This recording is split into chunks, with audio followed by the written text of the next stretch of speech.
गेले 2 दिवसापूर्वी काँग्रेसच्या अध्यक्षांनी किंवा काँग्रेसच्या माजी मुख्यमंत्र्यांनी किंवा अखिल भारतीय काँग्रेसने जे वक्तव्य केलं त्यांच्या आधी त्यांच्या वेबसाईटवर टाकलं, नंतर त्याचं समर्थन केलं. म्हणजे माजी मुख्यमंत्री पृथ्वीराज चव्हाण जे एवढे ज्ञानी आहेत आणि त्यांचा अध्यक्ष विक्रू अध्यक्ष त्यांनी जे वक्तव्य केलं त्याच्यावर संपूर्ण महाराष्ट्रातले पडसाद आपण पाहिलेलेच आहेत.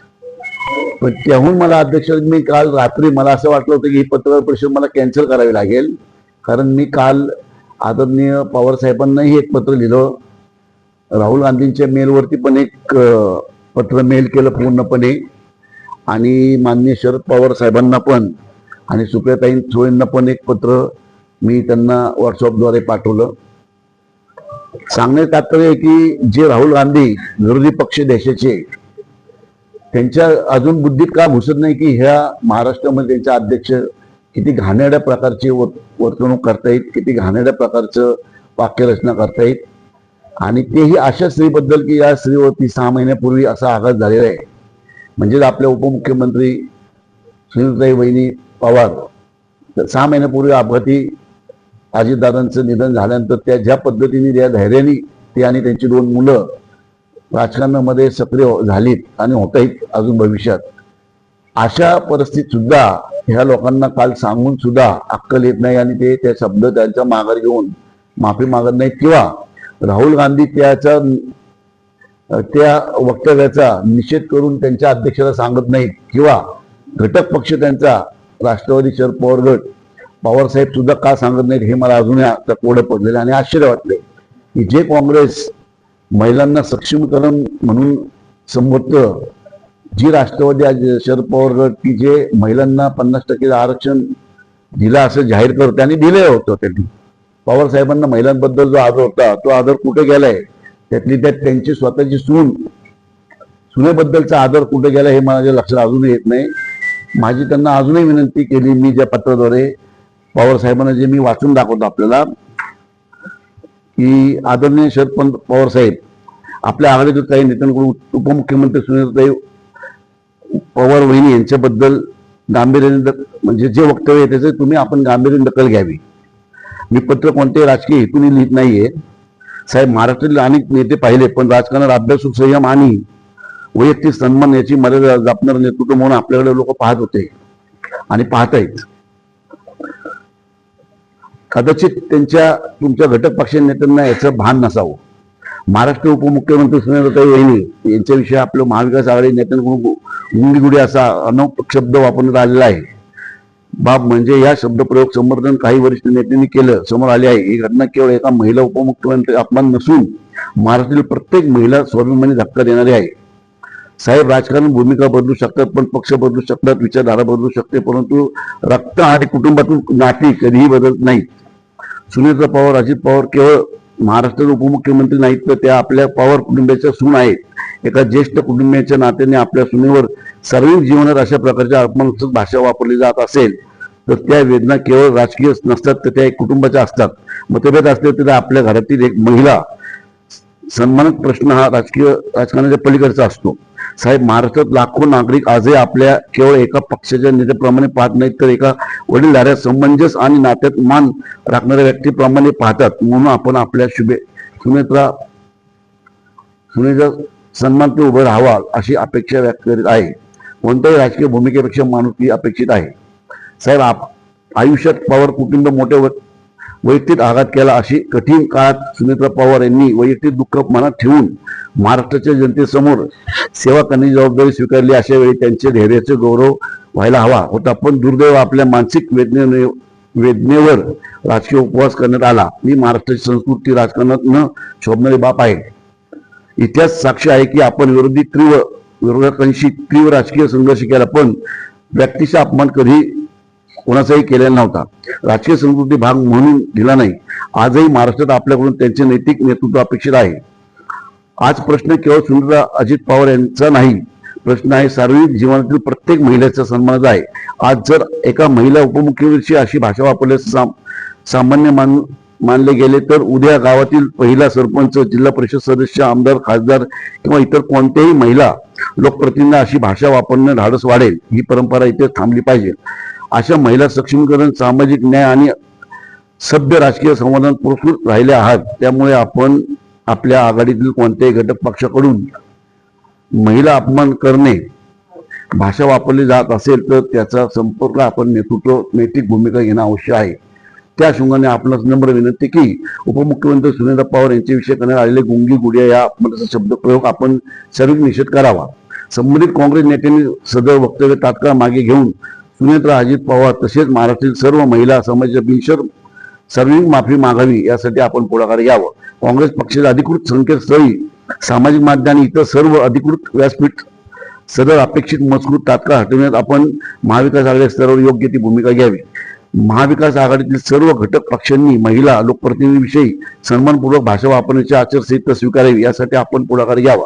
महिला सन्मान, राजकीय अभ्यास आणि महाराष्ट्रातील संस्कृती विसंगत भूमिका सातत्याने कायम राहिल्यास काँग्रेस पक्षासोबत राजकीय सहकार्याबाबत गांभीर्याने पुनर्विचार करण्याचा विषय महाविकास आघाडीच्या बैठकीत मांडावा. साहेब, आपण अनेक वेळा राजकीय मतभेद पेक्षा महाराष्ट्र स्वाभिमान मोठा मानला. आज पुन्हा एकदा महाराष्ट्राला आपल्या नैतिक नेतृत्वाची गरज आहे. आपण आपल्या भूमिका ही केवळ आपली सुनेत्रा सन्मान नसेल तर ती महाराष्ट्राची प्रत्येक मुलगी, प्रत्येक सून, प्रत्येक माता आणि सार्वजनिक जीवनाचे कार्य करणाऱ्या महिलेच्या स्वाभिमानाचा असेल. आपण एका शब्दाने हजारो कार्यकर्ते महिलांचा सन्मान राखण्याचा संदेश जाईल.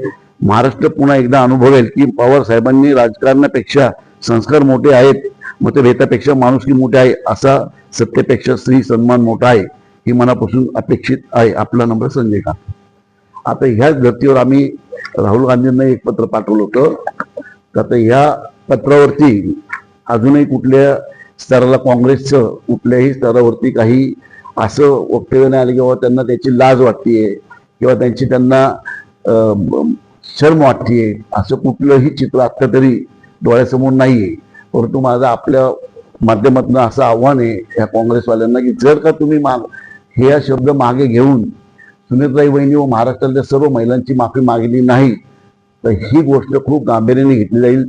सगळ्या राष्ट्रवादी काँग्रेस, आमच्या अजितदादा राष्ट्रवादी काँग्रेस असेल, एकनाथ शिंदे साहेबांची शिवसेना असेल किंवा भारतीय जनता पक्ष असेल, सगळ्या महिला रस्त्यावर उतरतील व जसं आपल्या विद्यार्थ्यांबाबतीत दिल्लीमध्ये आंदोलन झालं होतं त्याच धर्तीवरती महाराष्ट्रात सगळीकडे आंदोलन होईल. महिला बाबतीत पवारसाहेब असतील, राहुल गांधी असतील, यांनी खूप सन्मानपूर्वक भावना त्यांच्या यापूर्वी पाहायला मिळालेल्या आहेत आपल्या सगळ्यांनाच. माझी अपेक्षा आहे की त्यांनी लवकर लवकर ह्या पत्राची दखल घ्यावी व महाराष्ट्रामध्ये आपली जी पुढील परंपरा आहे ती राबवली. 2-4 नालायक लोकांमुळं जो काही महिलांचा अपमान झालाय तातडीने त्यांना माफी मागण्या लावावी किंवा त्यांच्या पक्षावर इतर कारवाई करावी अशी माझी अपेक्षा आहे. त्यांच्या वक्तव्यावरती ठाम आहे. सुनेत्रा पवार यांनी इंदिरा गांधींसारखं नाही. हे बघा, इंदिरा गांधींना जेव्हा संबोधलं गेलं तेव्हा राजकारणामध्ये पूर्ण परिपक्व झाल्या होत्या त्या, असं नाही अचानक आल्या होत्या त्या. आपल्याला इंदिरा गांधींचं आणि आमच्या सुनेत्रा वहिनींचा वेळ म्हणजे टायमिंग खूप वेगळा आहे. वहिनी म्हणजे अपघाती म्हणून अपघात झाला असा दुर्दैव आणि त्या राजकारणात पडल्यात. त्यांना पूर्ण महाराष्ट्राला अभ्यास करण्यासाठी वेळ लागणार होता. 6 महिने लागतात. तशी दुःखातनं सावरते राहतो आणि त्यांना इंदिरा गांधीची उपमा होणारच आहे. ती महाराष्ट्रात एक इंदिरा गांधी होणारच आहेत. त्या महाराष्ट्रातल्या इंदिरा गांधी नक्कीच होणार आहेत. पण त्यामुळे अशा वर्डिंग वापरणं हे त्यांना लाज वाटत नाही. त्याच्यावर परत तेच वाक्य रचना त्यांना लाज, म्हणजे मला आश्चर्य वाटतं की मानव जातीला काळिंबा फासणारं वक्तव्य परत तेच कसं करते तेच मला आश्चर्य होतं. आता ह्याच्यावरती राहुल गांधींनी किंवा आदरणीय पवार साहेबांनी जर काही ऍक्शन घेतली नाही तर आम्ही पुढचं नियोजन करणारच आहोत. आम्ही काँग्रेसच्या कुठल्याही नेत्याला महाराष्ट्रामध्ये सहजासहजी एवढं फिरून देणार नाही. जे ह्या वाक्याला कारणीभूत आहेत, महाराष्ट्राचे काँग्रेसचे अध्यक्ष असतील, पृथ्वीराज चव्हाण असतील, ह्या दोघांना आम्ही महाराष्ट्रात कदापि फिरून देणार नाही. आक्रमण झालं काँग्रेसच्या गोटामध्ये, त्याला जसं तसं प्रत्युत्तर द्यायचं अशी भूमिका असं कळतंय काँग्रेसच्या पातळीवर. आणि त्यांचं म्हणणं आहे जी टीका राजकीय स्वरूपाची आहे तिला जाणीवपूर्वक वैयक्तिक स्वरूपामध्ये वैयक्तिक दाखवून नाही कार्यक्षमता बघा, दाखवण्याचा राजकीय आंतरराष्ट्रीय काँग्रेसमध्ये राजकीय राजकीय ही राजकीय टीका होत नाही. एखाद्या वैयक्तिक एका लेडीला गुंगी म्हणणं, गुडिया म्हणणं ही राजकीय टीका मला तरी वाटत नाही. आता त्या नालायकांना जर वाटत असेल, जे नालायक असतील त्यांना प्रत्येक गोष्ट चांगलीच वाटते. म्हणजे त्यांना मला आश्चर्य वाटतं की ह्या गोष्टीवरती त्यांनी माफी मागायचं सोडून हे असे वक्तव्य करतात. जसं तसं उत्तर द्या ना, म्हणा बघू ना, जसं तसं उत्तर द्यायलाच आम्हाला पण तेच हवंय. आम्हाला आता आम्ही 24 तास हे पत्र मी काल पाठवले रात्री 10 वाजता. 24 तास आम्ही वाट पाहणार आहे त्याच्यावरती. अधिवेशन असले कारणाने पवारसाहेबांनी राहुल गांधी सभागृहात असतील. आज सभागृहातनं बाहेर आल्यानंतर उद्या सकाळपर्यंत आम्ही वाट पाहू याची. नंतर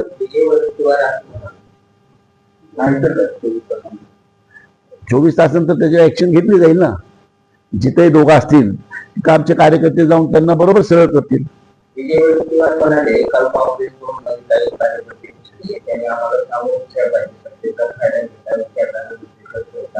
आणि ज्यावेळेस मोदींवरती अत्याचार झाले त्यावेळेस मुख्यमंत्री बोललेल्या नाही, इतर ठिकाणी काही होते त्यावेळेस त्या बोललेल्या नाही. त्याचं उत्तर तुमच्याकडे आहे का असं त्यांचं म्हणणं आहे. ज्या प्रकारामुळे सगळं झालं त्या वेळेमधल्या पत्रकारांना जो प्रश्न विचारला त्या प्रश्नाचं उत्तर राष्ट्रवादीकडून अजून दिलं नाही की ते चुकीचं होतं, बरोबर होतं, सुरेखा पवारांचे त्यावर टीका. हे बघा, आता त्यांनी काल त्या बीडला जी सभा झाली त्यातून त्यांनी जे विषय पत्रकारांपुरते ठेवले होते ते विषय झाले होते ते, आणि मग ते निघून गेले. त्याच्यानंतर त्यांना त्या गोष्टी त्या लेवलचं बोलणं हे योग्य होतं का? एका स्त्रीला, महिला उपमुख्यमंत्रीला असं गुंगी गुडिया बोलणं हे कितपत योग्य वाटतं? त्यांना म्हणा हे कितपत योग्य वाटतं सांगा ना. सगळ्या गोष्टी आहेतच, सगळ्या गोष्टी आम्ही करतोयच आहे. प्रत्येक गोष्टी छडा लावूच. जिथं महिलांचं कुठं आपण तिथं आम्ही पुढं राहूच. मग ते कुठल्याही पक्षाची महिला असू, महिलेवर अन्याय झाला तर आमचा पक्ष सदैव त्या महिलेच्या पाठीशी राहील, त्या भूमिकेशी ठाम राहील. परंतु हे बोलणं योग्य आहे का हे मला तुम्ही सांगा. वडीलवांना म्हणा अहो म्हणजेच काँग्रेस जर अशा गोष्टीचं समर्थन करत असेल तर मग काँग्रेस म्हणजे त्यांची विचारधारा घाणेरडी झाली. मग ती विचारधारा घाणेरडी राज्यातली झाली का दिल्लीतली झाली हे येणाऱ्या आपल्याला 48 तासात कळेल.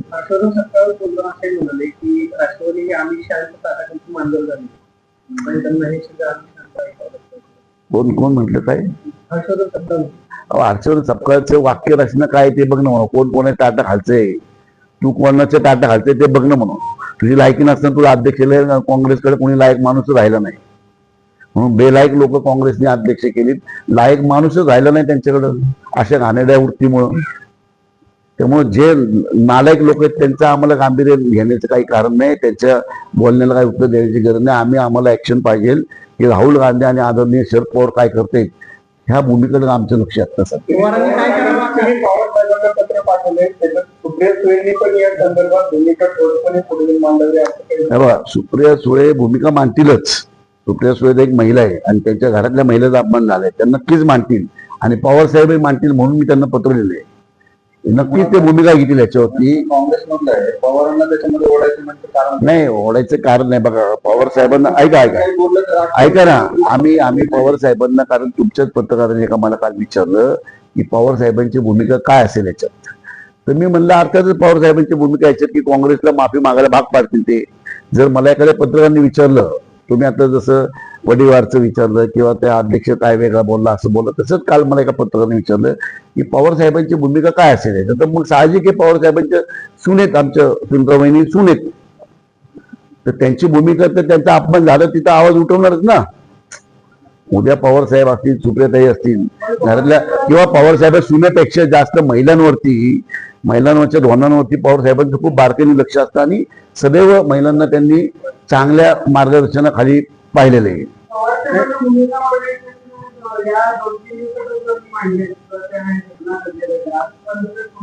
बघा आज पण नाही असं नाही, असं होत नाहीये. त्यांना मी माझं पत्र पाठवलेलं आहे म्हणून आम्ही पत्र पाठवले की बाबा कदाचित ते दिल्लीत असल्या कारणाने अधिवेशनावर पण असतील, त्यामुळे पण त्यांच्या प्रत्येक गोष्ट कानावर गेली असेल म्हणून तर मी पत्र पाठवलं त्यांना. नाही, आम्ही त्यांच्या 2 नेत्यांना अल्टिमेट दिलाय की बाबा 48 तासात ह्याच्यावर तुम्ही काय तुमची भूमिका मांडा. पवारसाहेब त्यांची भूमिका मांडतील आणि राहुल गांधी त्यांची भूमिका मांडतील. त्यांची भूमिका जर नाही मांडली तर या वक्तव्यावर त्यांचाही पाठिंबा असं आम्हाला घोषित करावं लागेल, डिक्लेअर करावं लागेल. आणि मग बघू, महाराष्ट्र बघेल इलेक्शनमध्ये, निवडणुकांमध्ये बघेल. आणि ह्या दोघांना तर आमचे कार्यकर्ते बघतीलच बघतील, परंतु महाराष्ट्रातली जनता आणि देशातली जनता हा महिलांचा अपमान सहन करणाऱ्या प्रत्येक नेत्याला बघेल आणि निवडणुकांमध्ये रोखठोक उत्तर देईल. असं नाही हो, बाहेरच्या तर त्या गोष्टीला बाहेरची म्हणजे प्रत्येक लग्नाच्या आधी ती स्त्री बाहेरची जाते, लग्न झाल्यानंतर ती आपली सून असती, लेक असती सुनाच्या रूपाने. त्यामुळे त्यावेळेस त्यांनी बोललं असेल, परंतु आता ते त्याच्यात मला जायचं नाही. आता मला एवढंच आहे की शरद पवार नक्कीच बाजू घेतील आणि राहुल गांधी त्याच्यावर निर्णय काहीतरी घेतील अशी सगळ्या महाराष्ट्राला अपेक्षा आहे. सगळं महाराष्ट्र वाट बघते. नाही, आता जर का त्यांची बाजू असेल किंवा माझ्या सुनेला हे बोलणं चुकीचं आहे आणि त्यांनी जर राहुल गांधीला सांगितलं तर हे चुकीचं आहे आणि माघार घ्यायला म्हणजे त्यांना माफी मागायला सांगा, शब्द माघार घ्यायला सांगा, तसं जर घेतलं नाही तर माझं स्वतःचंही मत राहील की शरद पवारांनी त्या काँग्रेसमधनं बाहेर पडावं. हा मुद्दा जिथून सुरू झाला मुळात बीडच्या जडीतीच्या पत्रकार परिषदेपासून तिथे जे प्रश्न विचारलेले होते त्या प्रश्नाचं उत्तर आज सगळ्यात राष्ट्रवादीनं दिलेलं आहे. दुसरी गोष्ट, धनंजय मुंडे जवळपास 3 ते 4 मिनिटं पत्रकारांनी प्रश्न विचारू नका किंवा त्यांना थांबवा असं सांगत होते उपमुख्यमंत्र्यांच्या बाजूला बसून. नाही, त्याचं मी त्याची बरोबर आहे, त्याची माहिती चित्र जे चुकीचं गेलं नाही, त्याची नाही त्याचं काही नाही, त्याचा काही संबंध नाहीये. त्यावेळेस त्यांचं जे मी पाहिलं जो बाईट की ती पत्रकार परिषद ज्या गोष्टीसाठी बोलवली गेली होती, ज्या गोष्टीसाठी पत्रकार परिषद तयारी केली गेली होती, त्या तयारीपुरती ते सगळे पत्रकार संपला होता विषय. ते प्रश्न संपले होते. अचानक एखादा शब्द आपण सांगू तर त्याची तयारी करण्याकरता आणि वैदिक जिल्ह्याच्या पालकमंत्र्याला कायद्याची व्यवस्था योग्य आहे का नाही यासाठी काय तयारी करावी? नाही, आता बघा, तिथली पत्रकार परिषद मी पाहिली नव्हती पूर्ण, परंतु मला इतकं कळतं की एखादा विषय पत्रकारांना जर का आपण उत्तर दिलं नाही, याचा अर्थ एक महिला जी आता 6 महिने झाली राजकारणामध्ये आली, तिला पूर्ण महाराष्ट्र माहिती नाही, जी आता तिचं दुःख विसरत चालली आहे, अशा वेळेस एखाद्या गोष्टीत एवढ्या छोट्या गोष्टीमध्ये पत्रकारांनी एवढा इगो करावा, इश्यू करावा आणि विरोधकांनी नालायकपणा करावं, हे मला योग्य वाटत नाहीये. त्यामुळे आता आपला विषय काय की एक अध्यक्ष काँग्रेसचा घाण खाल्ली त्यांनी, शेण खाल्लंय त्यांनी, त्याच्यावर आपण बोलूयात ना की बाबा एक छोटासा विषय. आज आपण ज्यांच्याबद्दल बोलतोय त्यांच्या तुमच्या आपापल्या घरात, आपल्या घरात आपला अचानक एखादा माणूस निघून गेला तर आपली काय अवस्था होती. आपल्या पत्रकारांमधला एक पत्रकार आज तकचा अचानक गेला होता, तर वर्षभर आपण त्याचं दुःख पाळतो. एक पत्रकार जो आपलं नातं नाही, गोतं नाही, काय नाही, जो आपण असं भेटायचं तसं भेट होता, तसा पत्रकार आपण गेला तर वर्षभर सगळं हळहळ करत होते. एका स्त्रीचा म्हणजे अजितदादा अचानक गेल्यामुळं वहिनीवर काय आघात झाला असेल हे महिलेलाच कळतं. त्यामुळं आपण अशा गोष्टी छोट्या छोट्या गोष्टीचा इगो करावं हे मला योग्य वाटत नाही. नाही, असं काही नाही. ऐका ना, असं काही नाहीये. ऐका ना, असं काही नसतं बाबा. एखादा विषय पूर्णपणे माहीत नसताना एखाद्या जबाबदार नेत्याने त्याच्यावर प्रक्रिया द्यायची हे योग्य नाहीये. वहिनींचं बीडमध्ये किती दौरे झाले बघा ना तुम्ही, किती एखाद्या महिलेला अचानक 6 महिन्यात राजकारणातनं टाकायचं, संपूर्ण महाराष्ट्र फिरता इतके आता फिरायला सुरुवात केली.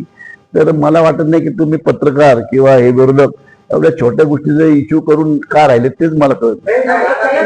म्हणजे सगळ्यात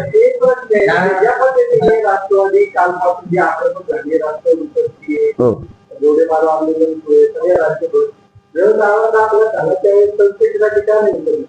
नाही, चौकशीची मागणी केलेली आहे. चौकशीची मागणी 100% केलेली आहे. बघा आता